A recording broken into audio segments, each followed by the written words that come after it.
Hello बच्चों, कैसे हो आप सभी। तो बच्चों, आज हम करते हैं क्लास 12 की पॉलिटिकल साइंस के फुल फॉर्म, जो कि हर एग्ज़ाम में बार बार पूछी जाती है। तो जो आप अभी अपने सामने देख रहे हो, ये सभी फुल फॉर्म इनमें से आती है हर बार एग्ज़ाम में। तो आइए मेरे साथ इनको बार बार रिपीट करते हैं, लर्न करते हैं और आपके एग्ज़ाम के लिए प्रिपरेशन करते हैं। तो S S by Vikas sir channel पर आप सभी का स्वागत है। आई होप आप सभी ठीक होंगे। तो सबसे पहले जैसे कि आप देख रहे हैं, फर्स्ट है हमारी RTI। RTI यानी राइट टू इन्फॉर्मेशन, सूचना की जानकारी। और ये 2005 में इसकी स्थापना की गई थी कि आप किसी पर भी RTI लगा के, जैसे हमारे देश के प्रधानमंत्री कहाँ पर विदेश यात्रा में जाते हैं, कितना उन पर खर्चा आता है, उनकी जानकारी आप, जैसे पंचायत में कितना क्या पैसा आया हुआ है, उसकी जानकारी आप पा सकते हैं। किसके माध्यम से? RTI के माध्यम से। RTI लगाकर आप किसी भी देश के प्रधानमंत्री की आप जानकारी ले सकते हैं। तो RTI क्या है? Right to information. और इसकी स्थापना कब की गई? 2005 में। आई होप आपको ये समझ में आया होगा। उसके बाद AASU, AASU, all Assam students union. तो आशु की फुल फॉर्म भी, चाहे आप पिछला एग्जाम उठाकर देखें, उसमें ये पेपर में आई हुई है। तो ये आपको जरूर लर्न करके जानी है, all Assam students union. उसके बाद NDA, national democratic alliance. National democratic alliance, तो ये हर बार एग्जाम में पूछी जाती है। NDA पार्टी, तो नेशनल डेमोक्रेटिक अलायंस, संयुक्त प्रगतिशील गठबंधन। उसके बाद UPA, यूनाइटेड प्रोग्रेसिव अलायंस। तो सॉरी, तो ये इसकी है संयुक्त प्रगतिशील गठबंधन, और इसका है राष्ट्रीय जनतांत्रिक गठबंधन। तो NDA क्या है? National democratic alliance. NDA क्या है? National democratic alliance.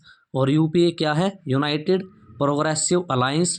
और हिंदी में भी आ सकती है संयुक्त प्रगतिशील गठबंधन। और ये क्या है? NDA राष्ट्रीय जनतांत्रिक गठबंधन, नेशनल डेमोक्रेटिक अलायंस।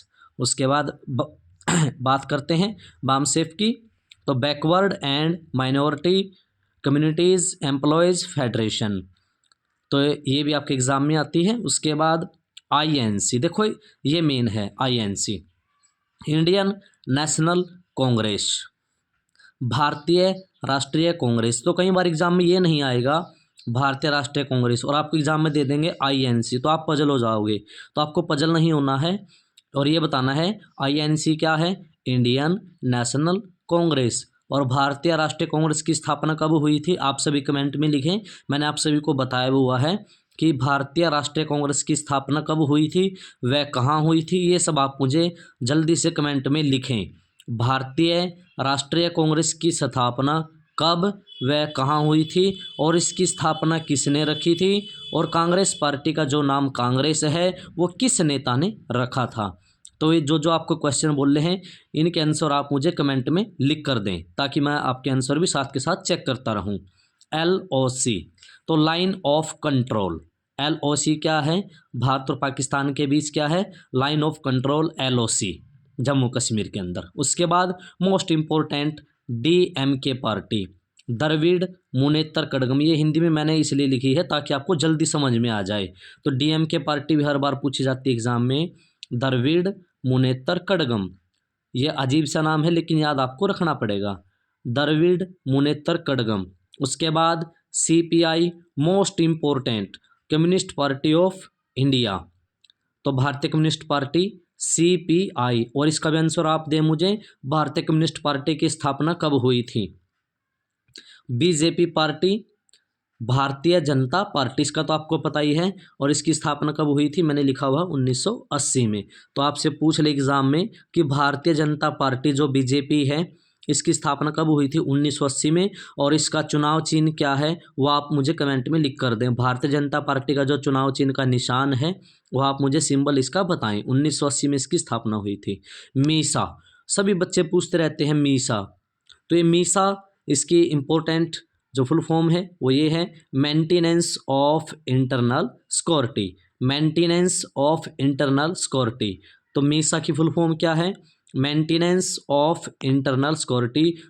और एक्ट, यानी एक एक्ट अधिनियम था, तो maintenance of internal security act, maintenance of internal security act, मेरे साथ साथ बोलते रहो और याद करते रहो। तो मीसा क्या है? Maintenance of internal security act, maintenance of internal security act. उसके बाद गेट, ये मोस्ट इंपॉर्टेंट फुल फॉर्म है, बच्चे इसको फाइंड आउट करते रहते हैं बट ये मिलती नहीं है। तो गेट की full form general agreement on trade and tariffs. क्या है? General agreement on trade and tariffs, general agreement on trade and tariffs. उसके बाद बात करें ILO, ILO international labour organisation, ILO, तो पेपर में आएगा ILO, और इसके जो निशान हैं ILO का वो पहचानने को भी आगे मैं आपको बताऊंगा। तो ILO पहले सबसे पहले याद करें आप, international labour organisation, ILO international labour organisation. तो बीजेपी की स्थापना कब हुई थी? 1980 में। और भारतीय राष्ट्रीय कांग्रेस की स्थापना, अगर आप कुछ स्टूडेंट होंगे जो नहीं बता पाएंगे, तो भारतीय राष्ट्रीय कांग्रेस की स्थापना 1885 में हुई थी। भारतीय राष्ट्रीय कांग्रेस की स्थापना कब हुई थी? 1885 में हुई थी।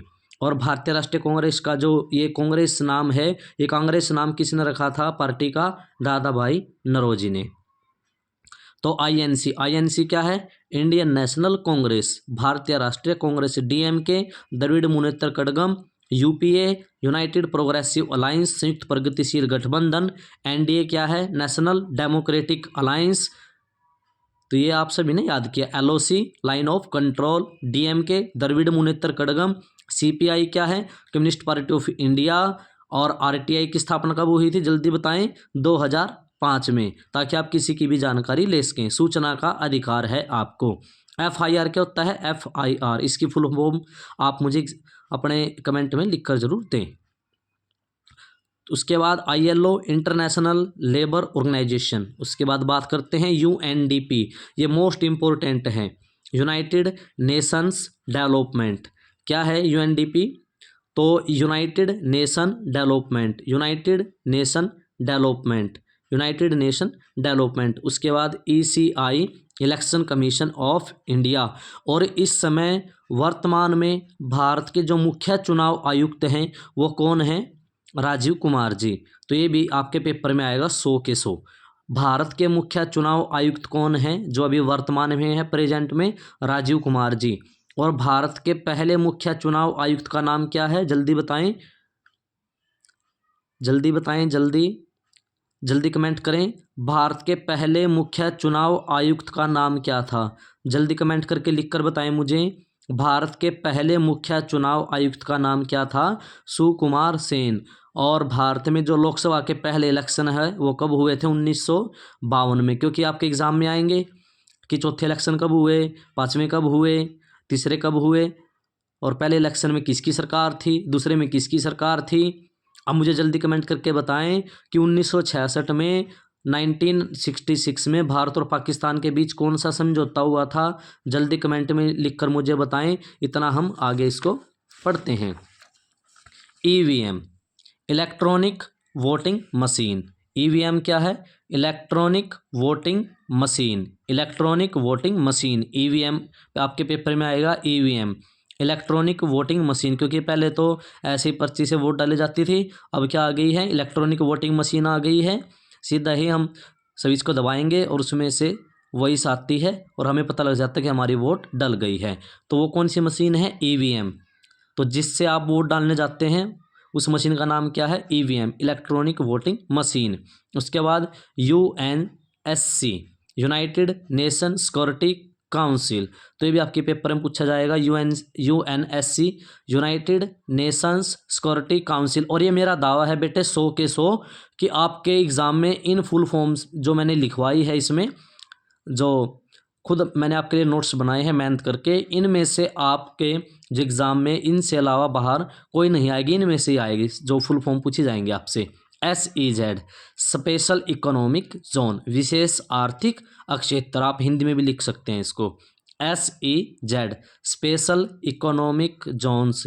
GDP क्या है? Gross domestic product. तो GDP क्या है? ग्रोस डोमेस्टिक प्रोडक्ट्स, कल घरेलू उत्पाद, डोमेस्टिक क्या होता है, घरेलू।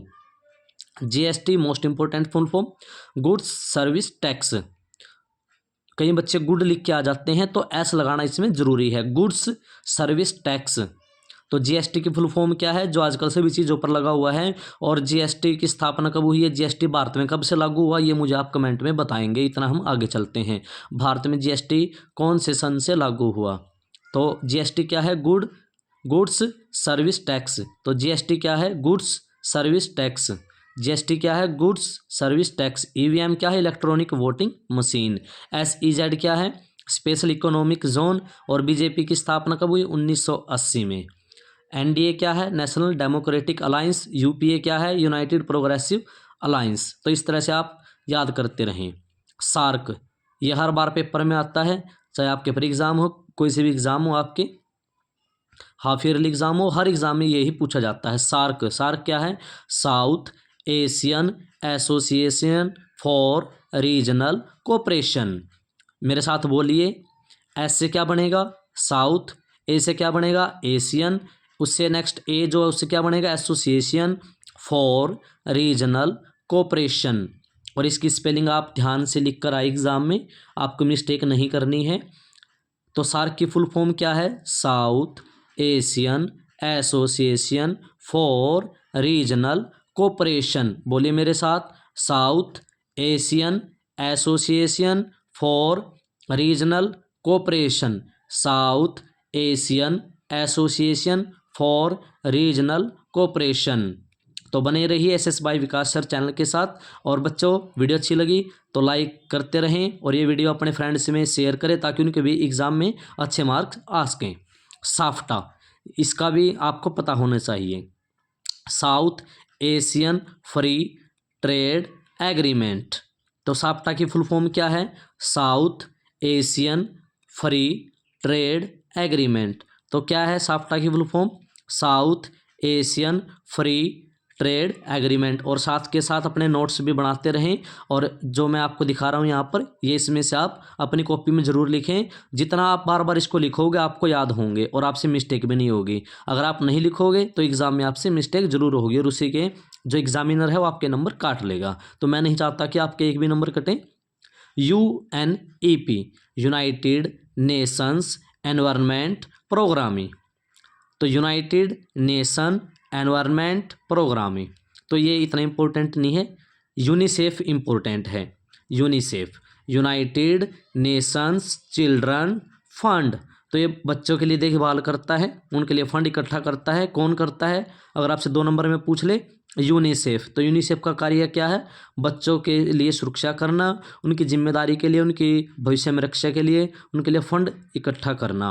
तो काम किसका है, यूनिसेफ का, United Nations children fund. UNESCO, ये भी बच्चों से हर बार एग्जाम में पूछा जाता है। यूनेस्को की फुल फॉर्म क्या है, united nations educational scientific and cultural organisation. तो यूनेस्को की फुल फॉर्म क्या है, united nations educational scientific and culture organisation. तो यूनेस्को की फुल फॉर्म क्या है, united nations educational scientific and culture organisation. तो यूनेस्को की साथ के साथ बोल लें, united nations educational scientific and culture और ऑर्गेनाइजेशन। उसके बाद WFP, वर्ल्ड फूड प्रोग्रामिंग, ये इंपॉर्टेंट नहीं, आगे चलेंगे। WHO, world health organisation. तो वर्ल्ड यानी विश्व, हेल्थ यानी स्वास्थ्य, ऑर्गेनाइजेशन यानी संगठन। तो विश्व स्वास्थ्य संगठन हिंदी में पूछा जाए, हर बार कब मनाते हैं हम, 7 अप्रैल को।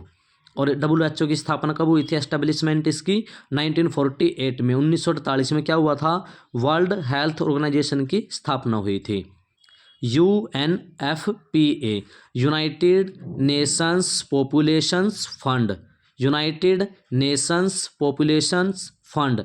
तो बस आप एक बार ये साथ के साथ देखते रहें, रिमाइंड करते रहें, इतना ही काफ़ी है ताकि आपको जल्दी याद हो जाए नाम।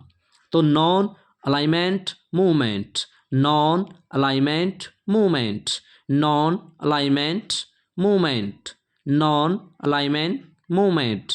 यूएसएसआर यानी सोवियत जो हमारा संघ है रूस का, union of Soviet socialist Republic, ये पेपर में जरूर आएगा, इसको ध्यान से आप देख लें। Union of Soviet socialist Republic, union of Soviet socialist Republic. तो यूएसएसआर पेपर में जरूर पूछा जाएगा आपसे, USSR union of Soviet socialist Republic.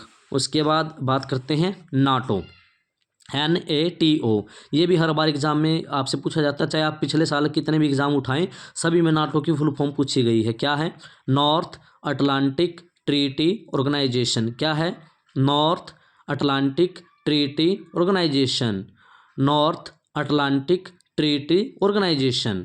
उसके बाद सीटो, तो नाटो, सीटो, सेंटो और यूएसएसआर तीनों इंपॉर्टेंट हैं ये चारों। तो सीटो क्या है? South east Asian treaty organisation. तो सीटो क्या है? South east Asian treaty organisation. क्या है? South east Asian treaty organisation. CENTO क्या है? Central treaty organisation. सेंटो क्या है? Central treaty organisation. तो ये आई होप सभी को अच्छे से आपने अच्छे से सुनी होंगी और अच्छे से लर्न की होगी। तो आप चाहे तो स्क्रीनशॉट ले सकते हैं इसका और आप अच्छे से इनको याद कर सकते हैं। जितना देखो स्क्रीनशॉट से कई बार ऐसा फ़ायदा नहीं होता, तो आपको अपने हाथ से खुद हैंड रिटन नोट्स आपको बनाने होंगे ताकि आपको ये जल्दी याद हो जाए। उसके बाद कुछ और रह गई हैं। तो फर्स्ट पार्ट हमारा कंप्लीट होगा। ईवीएम क्या है? Electronic voting machine. उसके बाद NPT, nuclear non proliferation treaty. तो एनपीटी क्या है? Nuclear non proliferation treaty. NPT क्या है? Nuclear non proliferation treaty. उसके बाद FTA, free trade areas. IMF, most important, international monetary fund, international monetary fund, अंतर्राष्ट्रीय मुद्रा कोष। हिंदी क्या है? अंतर्राष्ट्रीय मुद्रा कोष, इंटरनेशनल मॉनेटरी फंड। आईएमएफ की फुल फॉर्म पूछी जाए तो क्या है? International monetary fund, international monetary fund. उसके बाद डब्ल्यूटीओ, वर्ल्ड ट्रेड ऑर्गेनाइजेशन। तो डब्ल्यूटीओ की स्थापना कब हुई थी? जल्दी याद करो, रिमाइंड करो जल्दी। WTO, विश्व व्यापार संगठन। अगर किसी को पता है तो कमेंट में जल्दी लिखकर बताएं WTO की स्थापना कब हुई थी। विश्व व्यापार संगठन आ जाए या वर्ल्ड ट्रेड ऑर्गेनाइजेशन आ जाए तो दोनों सेम है। और मुझे बताएं WTO की स्थापना कब हुई थी। जल्दी बताएं कमेंट में, जल्दी, मैं आपका वेट कर रहा हूं। जल्दी आंसर दें मुझे, WTO की स्थापना कब हुई थी, ताकि मुझे पता चले कि आपका एक नंबर पक्का हो चुका है। विश्व व्यापार संगठन की स्थापना कब हुई थी? वर्ल्ड ट्रेड ऑर्गेनाइजेशन की? तो 1 जनवरी 1995, 1995। एशियन क्या है? Associations of south east Asian nations. उसके बाद ECSC, European coal and steel community, European coal and steel community. उसके बाद NTBT, ये जरूर आता पेपर में, परमाणु प्रतिरक्षण संधि। तो उसके बाद nuclear test ban treaty, NTBT, nuclear test ban treaty, ये पेपर में आएगा। मैंने 100% आपको बता दिया है। NTBT फुल फॉर्म ये हर बार पेपर में पूछी जाती है। Nuclear test ban treaty. एक था WSF, world social forum. WSF क्या है? World social forum. CTBT, NTBT दोनों पेपर में आएंगे। Comprehensive nuclear test ban treaty. तो CTBT की फुल फॉर्म क्या है? Comprehensive nuclear test ban treaty. बस आपको C से याद रखना, कॉम्प्रिहेंसिव, और सारा NTBT वाला सेम है। उसके बाद UNO, यूनाइटेड नेशंस ऑर्गेनाइजेशन। तो UNO की स्थापना कब हुई? 24 अक्टूबर 1945। UNO की स्थापना कब हुई? यूनाइटेड नेशन ऑर्गेनाइजेशन की स्थापना कब हुई? 24 अक्टूबर 1945। तो UNO दिवस भी कब मनाया जाएगा? 24 अक्टूबर को। आई होप आपको ये वीडियो, जो मेरी वीडियो है, अच्छी लगी होगी। तो SS बाय विकास सर चैनल पर आप सभी का स्वागत है। तो इस तरह से बने रहिए मेरे साथ और इस वीडियो को शेयर कर दीजिए ताकि आपके साथ और भी बच्चों का फ़ायदा हो जाए, उनको भी बेनिफिट मिले। तो नेक्स्ट वीडियो में मिलते हैं। Thanks for watching my video.